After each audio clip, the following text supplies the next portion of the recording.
أعوذ بالله من الشيطان الرجيم. بسم الله الرحمن الرحيم. إن الحمد لله نحمده ونستعينه ونستغفره ونعوذ بالله من شرور أنفسنا وسيئات أعمالنا، من يهده الله فلا مضل له ومن يضلل فلا هادي له، وأشهد أن لا إله إلا الله وحده لا شريك له، وأشهد أن محمدا عبده ورسوله صلى الله عليه وآله وأصحابه وسلم تسليما كثيرا. أما بعد، مجد رسول الله صلى الله عليه وآله وسلم ځینې اجتماعي ارشادات او لارښوونې د دې لپاره بیان کړه چې د ځینو اسلام دشمنو انسانانو تهمتونه او د اسلام د پیشوا سرور کائنات صلی الله علیه و آله وسلم حقیقي او واقعي شخصیت سره مقایسه کړي، او پر دغه ټولو ارشاداتو سربیره رسول الله صلی الله علیه و آله وسلم خلق و عفت او نسوال کولو ته دعوتوي، د صبر او قناعت فضائل ورته بیانوي، او فرمایي کچا فقر او سوال کاوه د قیامت په ورځ به پر مخ غوښ نه وي. البته د دې حکم څخه هغه سوالګر وتلی دی چې د ډېر ضرورت په وخت کې د چا څخه یو شی وغواړي. د دغه لارښوونو ترڅنګ خپل اصحاب و عباداتو او هغه اجر او ثواب ته تشویقول چې د الله عز وجل سره و. په دغه لارښوونو او ارشاداتو سره رسول الله صلی الله علیه و آله وسلم د خپل اصحاب کرامو معنویات او مواهب ورپورته کړ، ترڅو چې د بشر په تاریخ کې پس له انبیاء علیهم السلام څخه د کمال و هغه لوړې درجې ته ورسېده. عبد الله ابن مسعود رضی الله تعالی عنه وايي که یو څوک د یو چا متابعت کوي او د هغه پر لار ورسره ځي، نو د هغه چا پر طریقه راهیسي چې هغه په اسلام کې او پر سمه طریقه وپاتوي وي، ځکه ژوندۍ د فتنې او اوشتلو څخه نه دی په امان. نو هغه د رسول الله صلی الله علیه و آله وسلم اصحاب د دې امت افضل انسانان و، زړونه یې پاک و، په علم کې عمیق و، دنیوي تکلیف یې لږ و. الله عز وجل د خپل نبی د صحبت او د دین د اقامت لپاره اختیار کړی و. د هغو فضیلت و پیژني، د هغو د لارې متابعت وکړي، څونه چې مو په وسه پوراوي د هغو اخلاق او عادات اختیار کړي. هغه پر مستقیمه لار و، او بیا په خپل رسول الله صلی الله علیه و آله وسلم د ټول امت قائد اعظم داسې ظاهري او معنوي کمالات درلوده، داسې مجد او فضیلت یې درلودي، داسې ښه اخلاق او ښه خویونه یې درلوده چې زړونه ورکشېده او نفسونه تر قربانېده، چې یوه خبره به نه وکړي صحابه کرامو به د هغه پر عملي کولو تلوار کاوه. نو رسول الله صلی الله علیه و آله وسلم په دغه عالی اوصاف سره وکولای شوی چې په مدینه منوره کې یو نوې د مجد او شرف داسې ټولنه جوړه کړي چې په تاریخ کې مثل نه لیدل کیږي،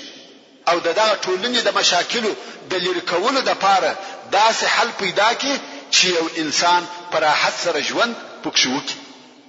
دا هم په داسې وخت کې چې د هغه وخت انسانانو د جهالت په تاریکیو کې ژوند کاوه،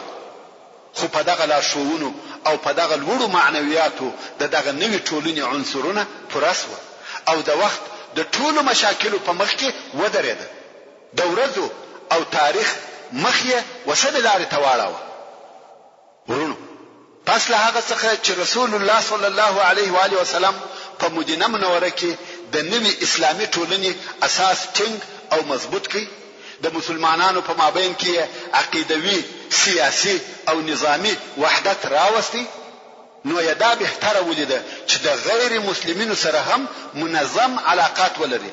او د دې کار څخه مقصد دا و چې ټول بشریت په امن او سلام، خیر او سعادت کې ژوند وکړي، او دغه منطقه په یو اتحاد کې منظمه شي، او هلته په هغه منطقه کې چې په تعصب او نفاق سره ډکه و د عفو او بخښنې طریقه کښېښول شي. لکه د مخه چې مو درته وویل هغه غیر مسلمین چې مدینه منورې ته نږدې پراته وو هغه يهود وو. دغه يهودو که څه هم پټ په زړه کې د مسلمانانو سره عداوت درلودي مګر تر اوسه پورې هیڅ مقاومت او دشمنی نه وښکاره کړي. نو رسول الله صلی الله علیه و آله وسلم د يهودو سره هم یو خاصه معاهده ولیکل چې په هغه معاهده کې يهودو ته دینی او مالی مطلقه ازادي ورکړې و او رسول الله صلی الله علیه و آله وسلم د دوی د پاره د فرار کولو یا د مالو د مصادره کولو یا د دشمنی هیڅ سیاست نو اختیار کړی او دغه معاهده د هغې معاهدې ترڅنګ و چې په خپل د مسلمانانو تر مابین لیکل شوی و چې د هغې معاهدې مهمه ماده مو درته بیان کړې او اوس به د يهودو سره د معاهدې مهم ټکي درته بیان شي چې دا هم اسلامي قانون دی. اول يهود د بني عوف د مسلمانانو سره یو امت دی. د يهودو خپل دین دی او د مسلمانانو خپل دین دی. د دوی مریان او د دوی ځانونه په دوی اړه لري. دوهم يهود خپل خرڅ او مصرف کوي او مسلمانان خپل خرڅ او خپل مصرف کوي. دریم يهود او مسلمانان به یو د بل کومک د هغه چا په مقابل کې کوي چې د دوی سره جنگ یا پر دوی تجاوز او تیری کوي. څلورم یو سړی د بل حلیف په ګناه نه نیول کیږي او د مظلوم به کومک کیږي. پنځم تر کومه وخت چې مسلمانان په جنگ کې وي يهود د مسلمانانو ملګری دي. شپږم کله دغه عهدنامې د خلقو په مابین کې یو داسې شخړه یا جنجال پیښ شو چې د هغه څخه د شر او فساد بیره و هغه موضوع به و الله او رسول الله صلی الله علیه و آله وسلم ته محول کیږي. وم وقریش او هغه کسانو ته چې د قریش نصرت کوي جوار نور کول کیږي. اتم مسلمانان او يهود به یو د بل کومک د هغه چا په مقابل کې سره کوي چې پر مدینه منوره حمله کوي او پر هر چا د هغه حصے ساتنه ده چې د دوی وتربته وي. نه هم دغه عهدنامه بل ظالمه او ګناهکاره بل څوک نه ماتوي. یعنی هر چا که دغه عهدنامه ماته کړه هغه ظالم او آثم دی او جزا ورکول کیږي. ورونو دغه عهدنامه په لیکلو سره مدینه منوره او د هغه شاوخوا یو وفاقي دولت او حکومت شو چې نن ورځ فدرالي حکومت هم ورته وایي چې مرکز او پایتخت مدینه منوره شو او دغه حکومت رئیس کچیر دغه تعبیر صحیح وي رسول الله صلی الله علیه و آله وسلم دی. حکم او امر په دغه حکومت کې د مسلمانانو دی چې په دغه عهدنامه سره مدینه منوره د اسلام د پاره یو حقيقي او واقعي مرکز او پایتخت وګرځیده او د پاره د دې چې د امن او سلام منطقه نور هم پراخه شي رسول الله صلی الله علیه و آله وسلم پراتونکو وختو کې د نور قبایل سره هم د وخت د مراعات سره سم دغه معاهده کړي او لیکلي دي چې پراتونکو بحثو کې به پر خپل ځای درته بیان شي. ورونو موږ مخکې هغه تکالیف او آزارونه درته بیان کړه چې د مکه مکرمه کفارو پر مسلمانانو تیرول او د دوی هغه کارونه مو درته بیان کړه چې د هجرت په وخت کې د مسلمانانو سره وکړ چې د هغه اعمالو په سبب د مکه مکرمه کفار د دې وړ وګرځیدل چې جنگ ورسره وشي او مالونه مصادره کړي شي. خو دوی پر هغه اعمالو سربېره بیا هم هغه خپل عداوت نه پرېښاوه او د غفلت د خوب څخه نه راوښیده بلکې په دې ډېر خپه چې مسلمانان ولې د دوی د عذابو څخه خلاص و او ولې په مدینه منوره کې د امان ځای پیدا کړ. نو یا عبد الله ابن ابي ابن سلول ته هغه چې مشرک او د انصار رئیس بلل کېدی که رسول الله صلی الله علیه و آله وسلم هجرت نه وای کړی او انصار ایمان نه وای راوړی قریب و چې اهل مدینه پر خپل ځانو پاچا وګرځي. نو قریش و دغه عبد الله ابن ابي او دغه مشرک ملګرو ته خط ولیکي چې ورته لیکلی و تاسو زموږ وسړی ته ځای ورکړئ موږ په الله سره قسم یادو چې یا به جنگ سره کوي او د خپل شار څخه به باسي یا به موږ ټول پر تاسو حمله کوو تاسو به وژنو او شذ به مو بنديان نیسو. دغه لیک پر رسیدلو سره عبد الله ابن ابي اراده وکړه چې د مکه مکرمه د مشرکانو امر پر ځای کړي. یو خو په خپل د رسول الله صلی الله علیه و آله وسلم سره ذاتی حسد او عداوت درلودي، ځکه دا فکر کاوه چې رسول الله صلی الله علیه و آله وسلم د پاچاهي د څخه اخیسته ده، او بل دا امر هم ورته راغلی. عبد الرحمن ابن كعب رضی الله تعالی عنہ وایي کوم وخت چې عبد الله ابن ابي او د بدپرستو ملګرو ته دا امر ورسېدی، خپل نفر یې د رسول الله صلی الله علیه و آله وسلم د جنگ د پاره سره راټول کړ. رسول الله صلی الله علیه و آله وسلم چې په دې واقعا خبر سو نو ورغلی او ورته ویل د قریشو د جنگ وعده و دغه حال ته ورسولاست. قریش دون ضرر نشي رسولای لکه دغه اوس چې تاسو خپل ځانو ته رسوي. تاسو غواړئ چې د خپل ورونو او اولادو سره وجنګیږئ؟ هغه چې د رسول الله صلی الله علیه و آله وسلم دغه خبره واورېده برته سره و پاشل شو، او عبد الله ابن ابي په دغه وخت کې د جنگ اراده پرې شو.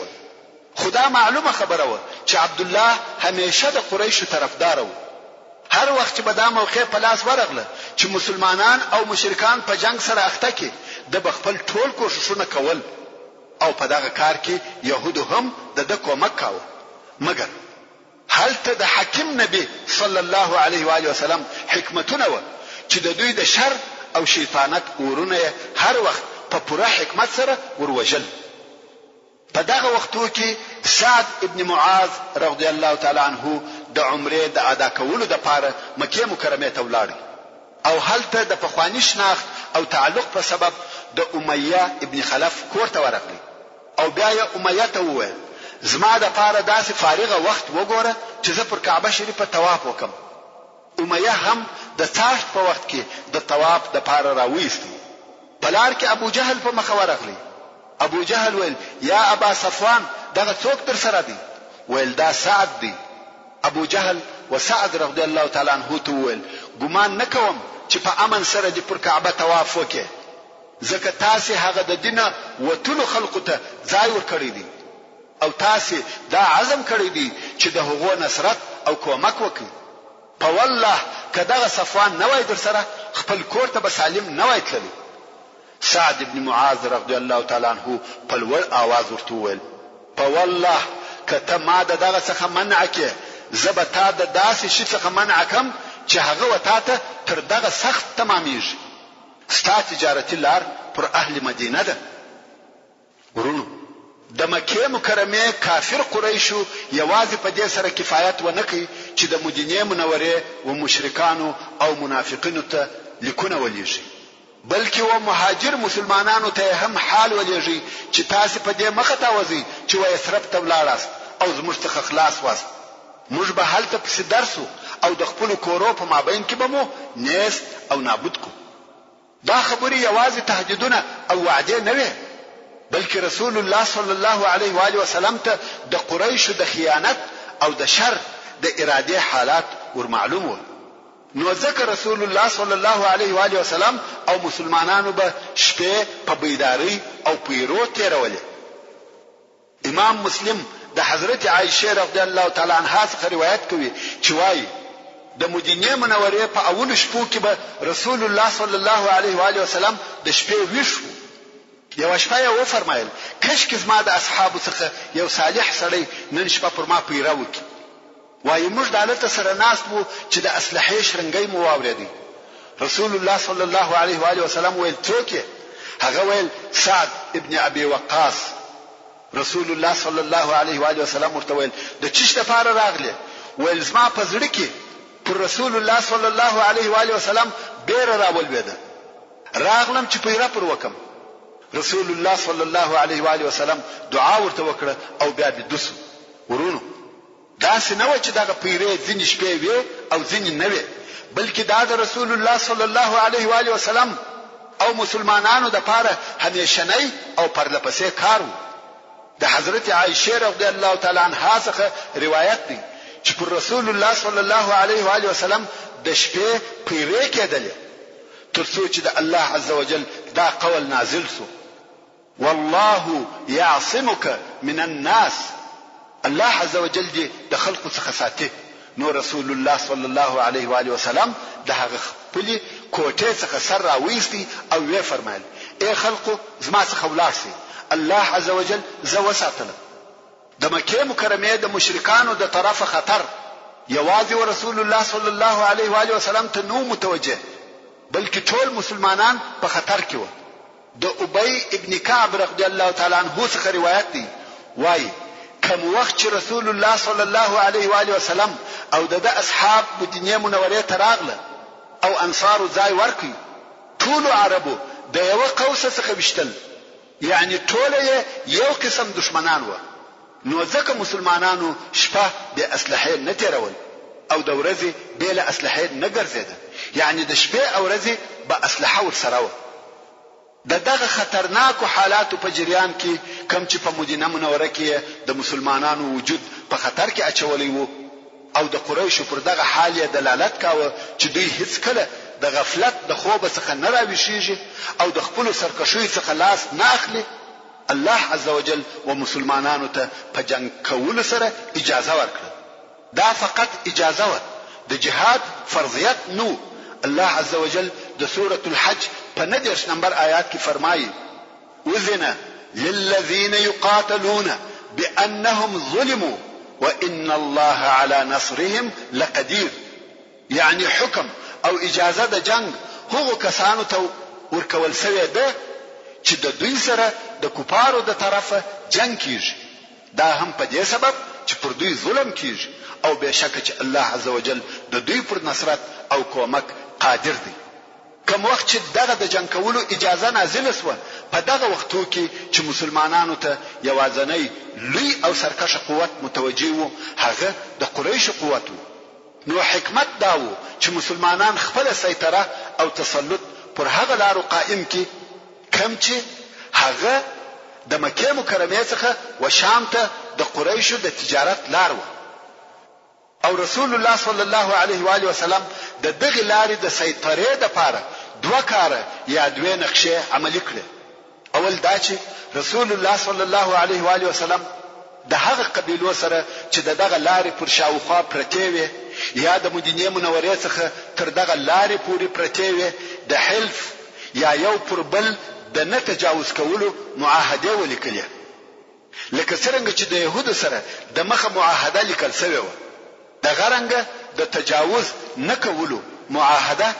د مخه تر دې چې عسکري نشاط یا عسکري تحرکات شروع سي د جوهینه د قبیله سره ولیکل شو چې دغه د جوهینه د قبیله کورونه د مدینه منورې څخه 3 میله لري پراته او د غرنګ رسول الله صلی الله علیه و آله وسلم نوري د نه تجاوز کولو معاهده د خپل عسکري پیرو او غشتو پترس کې د نورو قبیلو سره هم ولیکلې چې پر خپل وخت به درته بیان سي. دوهم دا چې رسول الله صلی الله علیه و آله وسلم دغه د قریشو تجارتي لارو ته معلوماتي پرلپسې دلیل لري. نو دغه دوه نقشو د عملي کولو لپاره په مسلمانانو کې عسکري نشاط او تحرکات شروع شو. البته دغه کارونه پس له هغه الهي اجازه څخه و چې د جنگ لپاره ورکول شو. ورونو اوس به هغه غزاوي او سریه چې تر بدر د مخه پیښ شوې دي درته بیان کوم. خو دغه یو شی ته همیشه متوجه اوسئ. د سیرت یا تاریخ په کتابو کې هر هغه جنگ ته چې په خپل رسول الله صلی الله علیه و آله وسلم وتلی وي، که جنگ سوی وي که نه وي سوی، وهغه ته غزا ویل کیږي. او هر هغه جنگ ته چې رسول الله صلی الله علیه و آله وسلم نه وي وتلی بلکې د خپل قومندانانو څخه یو څوک لېږلی وي، وهغه ته سریه ویل کیږي. سریه یعنی ټولي. اوس چې مسلمانانو په عسکري حرکت شروع وکړه، دغه حرکتونه د هغه استطلاعي یا استخباراتي دورو په شکل و، یعنی معلوماتي دورې وي. دغه تلو او راتلو څخه د مسلمانانو مقصد دا و چې پر مدینه منوره راګرځېدلې لارې ور معلومې سي او هغه لارې ور معلومې سي چې مکه مکرمه ته ځي او د هغه قبایلو سره د صلح معاهده ولیکي چې دغه لارو پر شاوخوا دي او په عین وخت کې د مدینه منورې مشرکان او يهود او شاوخوا هغه صحرایي عرب چې پر دوی راګرځېدلی و په دې پوکي چې مسلمانان قوي دي او د هغه په خواني ضعف څخه خلاص و او په عین وخت کې قریش ته هم اختار ورکړي چې د غفلت د خوب څخه راويستي او شاید قریش پر خپل تجارت او اقتصاد دغه خطر حس کړي او د صلح لار اختیار کړي دغه قصد او اراده پریږدي چې د مدینه منورې مسلمانان د خپل کورو په مابین کې ووښني او د هغه ضعیف مسلمانانو آزارول پریږدي چې په مکه مکرمه کې پاتې دي او مسلمانان د خپل رسالت پر رسولو کې په جزیره العرب کې حر او آزاد پریږدي اوس به په اختصار سره دغه سریو حالات درته بیان سي اوله سریه چې سریه سیف البحر ورته ویل کیږي سیف البحر د یو ځای نوم دی د هجرت په اول کال د روژې په میاشت کې چې د 623 میلادي کال د مارچ میاشت و رسول الله صلی الله علیه و آله وسلم یو ټولي یا سریه جوړ کړ چې د نفر شمیر یې 10 نفره د مهاجرینو او مشر یا قومندان دغه ټولي سیدنا حمزه ابن عبد المطلب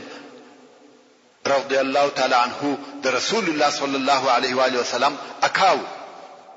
دغه ټولي بیرغ سپین او د بیرغ اخیستونکي ابا مرثد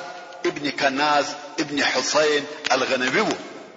د دې ټولي وظیفه داوه چې د قریشو پر هغه قافله حمله وکړي چې د شام څخه را رهي شوی و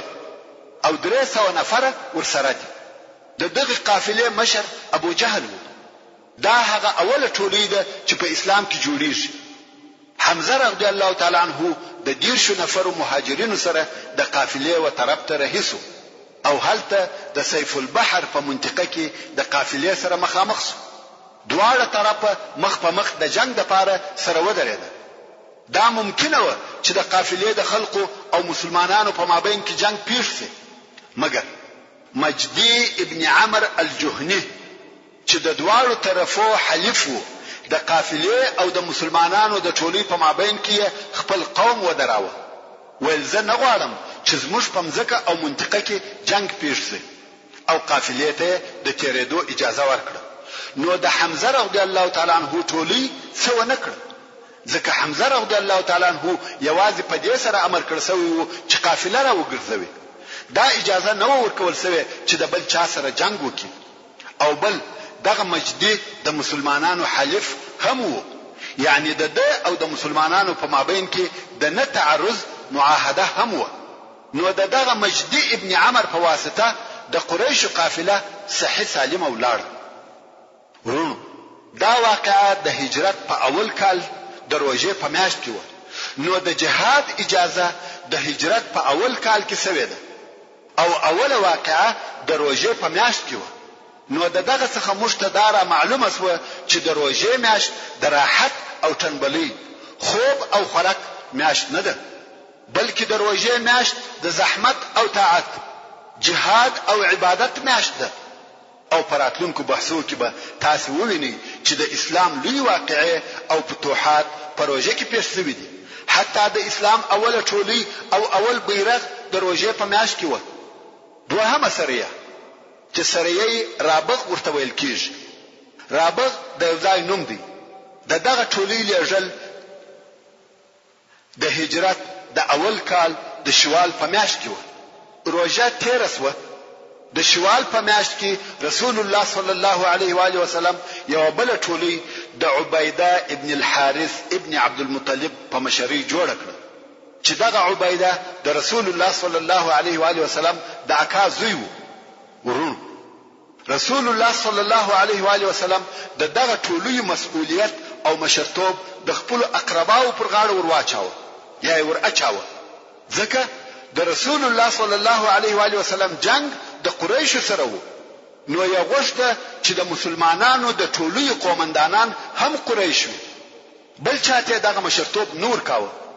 دا د دې لپاره چې خلک پوسي چې جنگ او اختلاف د یوې او بلې قبيله په مابین کې نه دی بلکې دواړه طرفه یو قبيله ده دلته د دین او عقیده اختلاف دی په دیني مسائلو کې دوست قوم او قبیله اعتبار نه لري. څرنګه چې رسول الله صلی الله علیه و آله وسلم ته خبر راغلی چې د قریشو یو بل قافله د ابو سفیان په مشرۍ را رهیده او د دې قافلې سره 200 نفر ملګری دي، نو رسول الله صلی الله علیه و آله وسلم عبیده ابن الحارث ابن عبد المطلب امر کوي چې ټولي جوړه کړه. دا ورش پیتنه پریزه ټولي جوړه سو او د ټولي ټول افراد مهاجر مسلمانان وو. ټولي جوړه سو او د قافلې پر طرف رهیس وو.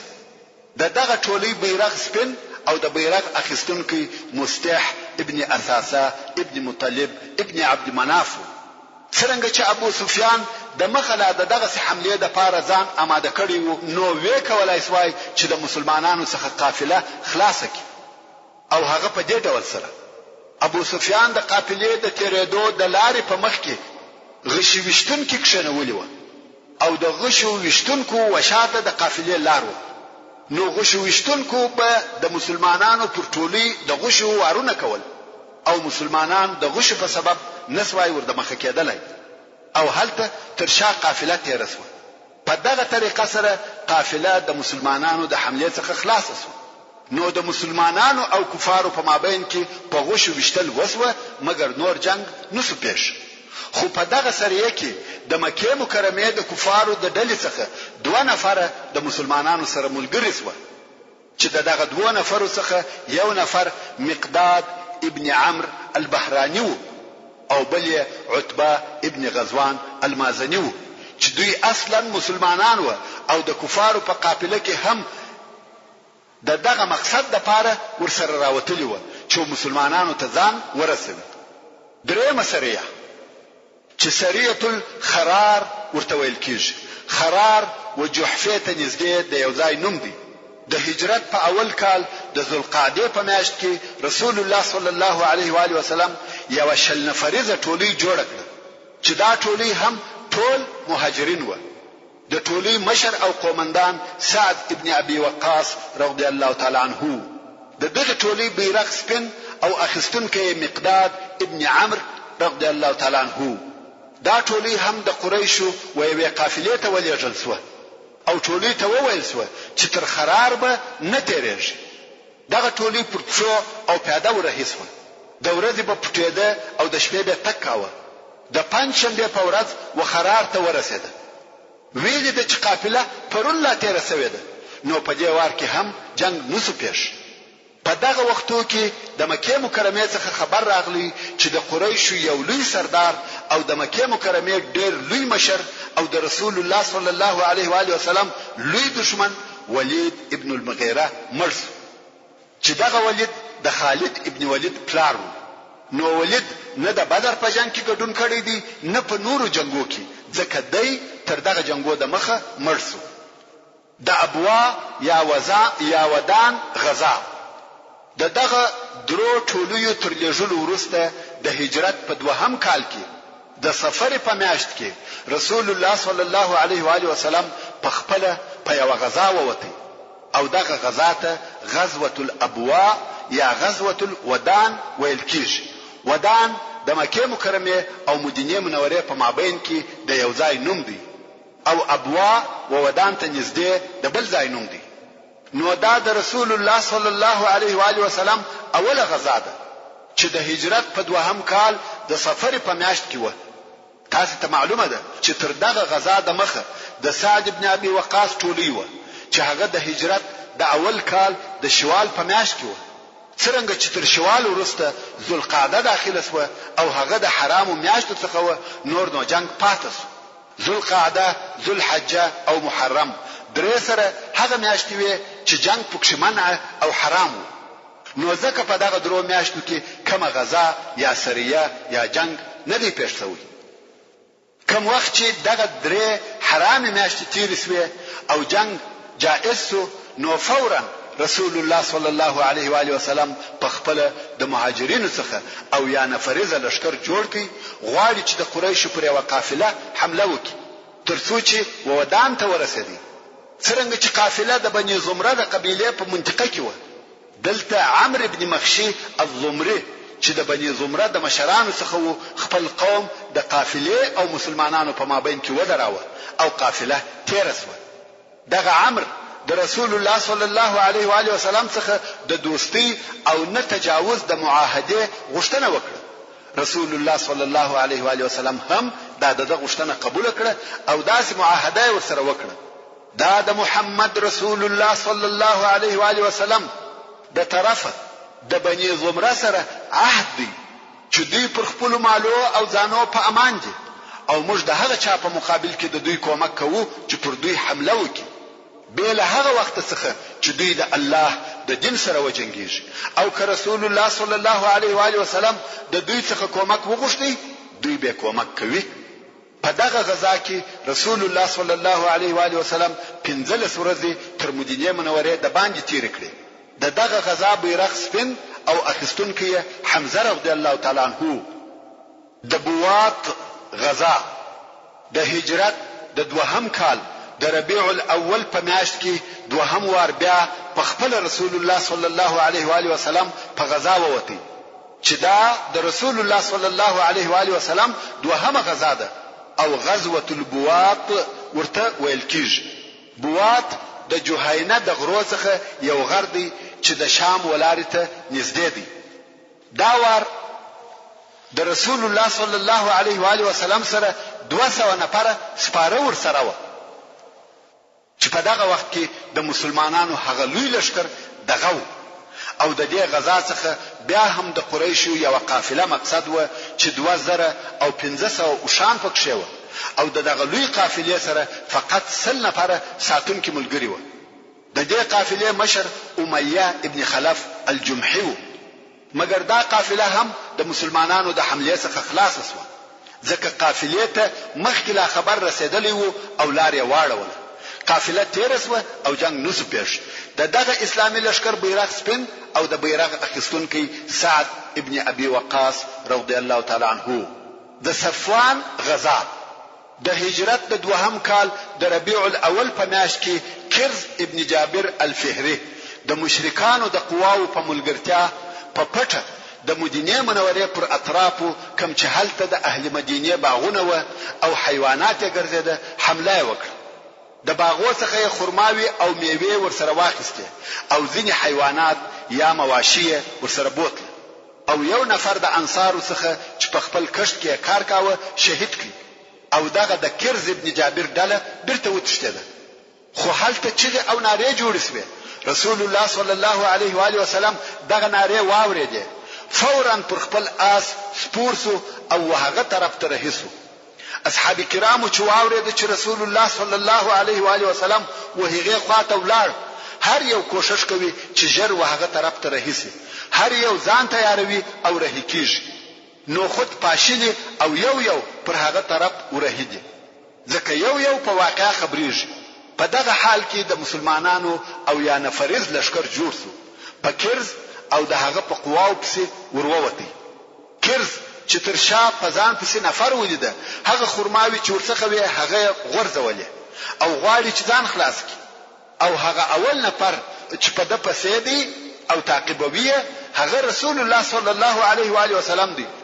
ترڅو چې د بدر سره وې شیلې ته ورسېدي چې دغه شیلې ته صفوان ویل کیږي او ځان یې خلاص کړي. نو د غزا نوم هم غزوه صفوان سو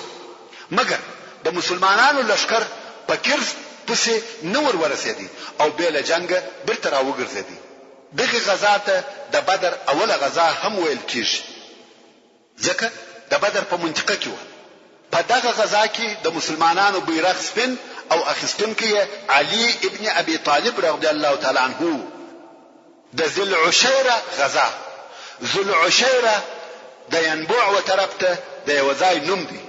د هجرت د دوهم کال د جمادی الاول د میاشتې په اخر کې رسول الله صلی الله علیه و آله وسلم د 150 نفر مهاجرینو په ملګرتیا پر 10 اوشانو د غزا د پاره ووته.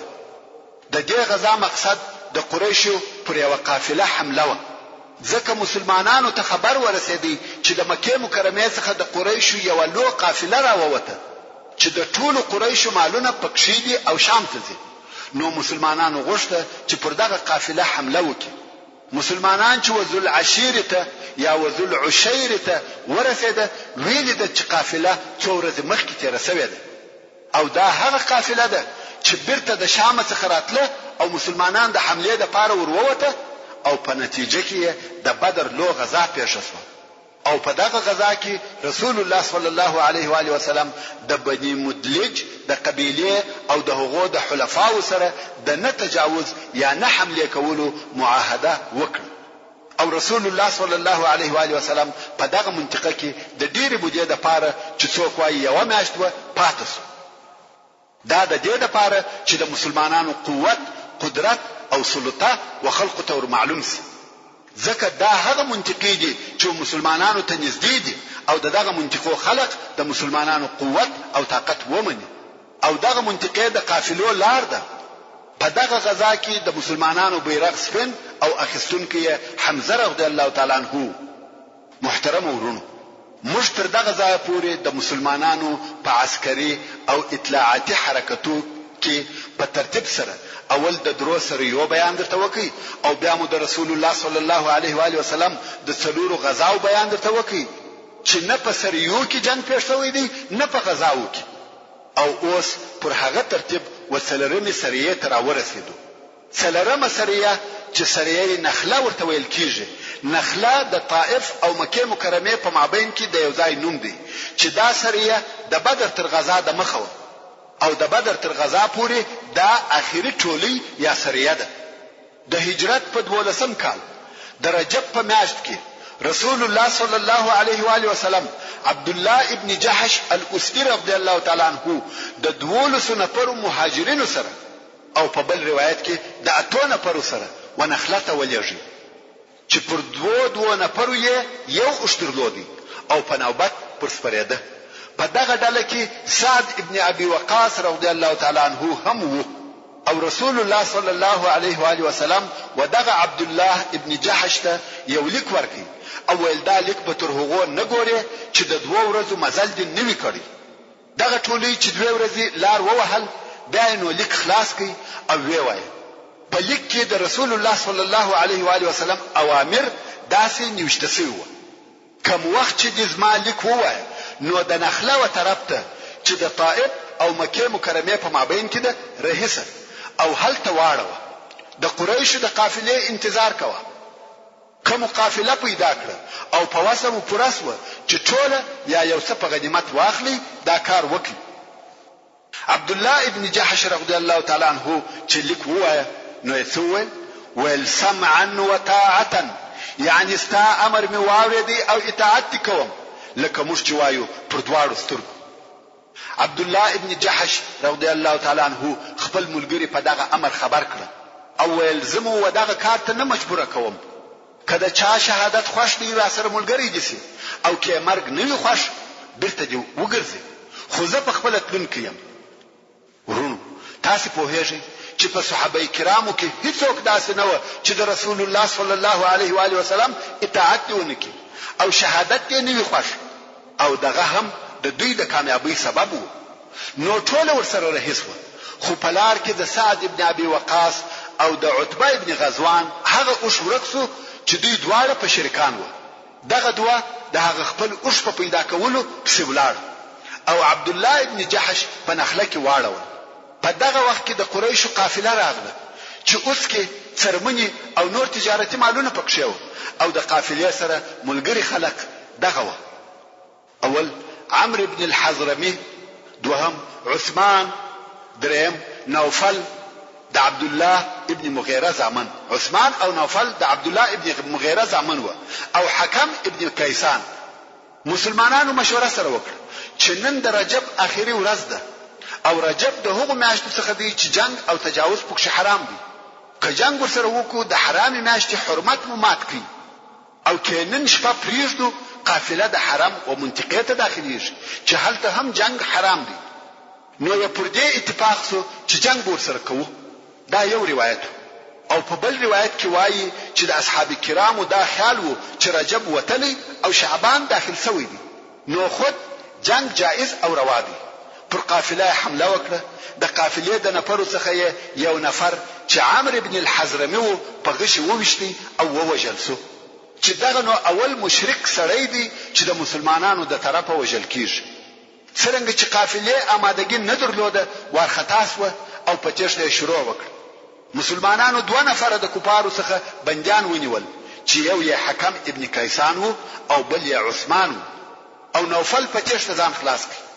مسلمانانو د قریشو قافله او بندیان مدینه منوره ته راوسته چې دانو په اسلام کې اول مشرک وجل کیږي او اول بندیان نیول کیږي او اول غنیمت اخیستل کیږي. سبحان الله. مخکې به 10 نفر 20 نفر حتی 200 نفر تللی او لېږل شوي وو. بل دې څخه چې څه وکي برته په خالی لاس راغله مګر دا ور 6 نفرو یا 10 نفرو ټول قافله او بندیان راوستل. دا د قادر الله جل جلاله قدرت وو. مګر مشکله خبره ده چې دا ټول واقعات په حرامه میاشت کې چې رجب دی پیښ شو او رسول الله صلی الله علیه و آله وسلم دغه د دوی پکار نور راځي. اول ما تاسو په حرامه میاشت کې په جنگ کولو نو امر کړی او په دې کار سره مشرکانو ته پر مسلمانانو د تهمت ویلو موقع په لاس ورغله. په عربو کې اوازې خپرې کړې چې مسلمانانو هغه میاشت حلال وګرځولې چې الله عزوجل حرام کړی دي چې دا کار په عربو کې ډېر لوی عیب او بد کار بلل کېدی او هغه جنگونه چې په حرامو میاشتو کې پیښ شوي وو حرب الفجار ورته وایي او اوس مسلمانان په حرامو میاشتو کې جنگ او تجاوز کوي. دا ډېر بد کار دی. په دې باره کې خبرې ډېرې زیاتې شوې. خه اوس چې د ټولي نفر د قافلې غنیمتونه و رسول الله صلی الله علیه و آله وسلم ته ورکوي. رسول الله صلی الله علیه و آله وسلم د غنیمتو د قبلولو څخه انکار وکړي او ویل تاسو څنګه په حرامه میاشت کې جنگ او حمله کول؟ هغه ویل یا رسول الله زموږ دا خیال وو چې رجب وتلی او شعبان داخل شوی دی. مګر رسول الله صلی الله علیه و آله وسلم نو راځي چې دغه غنیمتونه واخلي. قریش و رسول الله صلی الله علیه و آله وسلم ته حال ولېږي او پوښتنه وکړه چې آیا تاسو حرام میاشت حلال وګرځولې؟ رسول الله صلی الله علیه و آله وسلم و فرمایل یا حرام میاشت مو نه دي حلال ګرځولې بلکې حرام میاشت حرام دي. خدا کار په سهو او خطا کې پیښ شو او دغه خطا د پیښېدو په سبب عذر کوو. قریش ول شه دغه دوه نفر بندیان مراک. رسول الله صلی الله علیه و آله وسلم و فرمایل یا دا هم تر هغه نه در کوم څو زموږ هغه دوه نفر را نسی چې هغه دوه نفر سعد ابن ابي وقاص او عتبه ابن غزوان و. ځکه دغه دوه نفر چې د اوش په پیدا کېدو په ستللی و تر اوسه نه راغلي. نو د رسول الله صلی الله علیه و آله وسلم سره دا تشویش وو چې قریشو نوی نیولي. نو خود ویل کوم وخت چې زموږ هغه دوه نفر راسي بیا نو تاسو بندیان درکوم. هغه دوه نفر مسلمانان هم لږ وخت وروسته راغلي. رسول الله صلی الله علیه و آله وسلم هم حکم ابن کیسان او عثمان ابن عبد الله ور الک او د هغه ملسوي کافر دیت ورکړي. خو حکم ابن کیسان چې د بند په موده کې د مسلمانانو شجون اخلاق او گزاره ولیده خوښ شو او پس له الکېدو مسلمان سو ایمان راوړ. مکه مکرمه ته نو لاړی په مدینه منوره کې پاتې سو او عثمان ابن عبد الله تر الکېدو ورسته مکه مکرمه ته ولاړی او هلته مرسو. دا ور د الله عزوجل په ابدي بندخانه کې بندسو. دا هغه په اسلام کې د اول بندیانو حال و. څنګه چې کفارو د رجب د میاشتې د دغه حمله څخه د ځان په ګټه لو مسأله جوړه کړې و او دا واقعیا په ډیر زور او شور سره هر چیرې بیانول. نو الله عزوجل دغه موضوع په باره کې وحی نازل کړي او دا مسله په الهي فیصله سره پای ته ورسول. الله عزوجل د سوره البقره په 219 نمبر آیات کې فرمایي يسألونك عن الشهر الحرام قتال فيه قل قتال فيه كبير. يعني اے محمد صلی الله علیه و آله وسلم خلق ستاسو په حرام میاشتو کې د جنگ کولو پښتنه کوي چې دا پښتنه کفارو پر یو قسم کول چې آیا تا دا کار کړی دی چې حرام میاشتې دي حلال کړي او مسلمانانو بیا داسې پښتنه کول چې اوس خو زموږ څخه په سهو او خطا کې دا کار وسو خو تر دې ورسته په دغه باره کې حکم چی شي. الله عزوجل دغه پوښتنې په جواب کې فرمایي اے محمد صلی الله علیه و آله وسلم دغه پوښتنې کوونکو ته ووایه چې قصدن په دغه حرامو میاشتو کې جنګ کول ډېر لوی ګناه ده وصد عن سبيل الله وكفر به والمسجد الحرام وإخراج أهله منه أكبر عند الله والفتنة أكبر من القتل يعني هو په حرامو میاشتو کې جنګ کول لوی ګناه ده او د الله عز وجل د دین څخه منع کول او پر الله جل جلاله کافر کېدل او د مسجد الحرام څخه د خلق منع کول او د مسجد الحرام خلق د هغه څخه استل د الله عز وجل پنيز تر دغه جنگ چې په حرامو میاشتو کې کیږي هم ډېر لو او شدید ګناه ده. محترم ورونو زموږ د بحث پاتې حسابه ان شاء الله تعالی پراتونکو کې واوري. سبحان ربك رب العزة عما يصفون وسلام على المرسلين والحمد لله رب العالمين.